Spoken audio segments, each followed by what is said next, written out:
बीते दिसंबर की एक सर्द शाम, अपने लबों पर 2 उंगलियां रखे, होंठों से भाप का धुआं उड़ाते, जैसे किसी ख्याली सिगरेट के कश लगाते।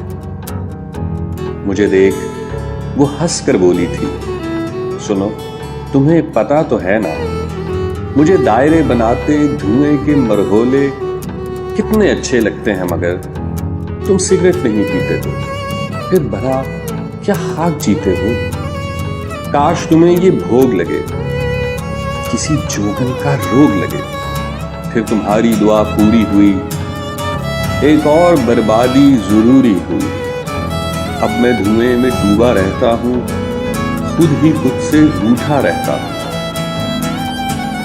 अपनी रगों में जमा निकोटीन चुनकर दिल की राख मिलाता हूं, फिर यादों की सुनहरी पन्नी में लपेट अपने जिगर से सुलगाता हूं। हारे हिजर के धुएं से गम के दायरे बनाता हूं और फिजा में उड़ाता हूं। खुद भी सुलगता रहता हूं, जमाने को भी चलाता हूं, पल पल खुद को राख बनाकर तुम्हारा गम भुलाता हूं।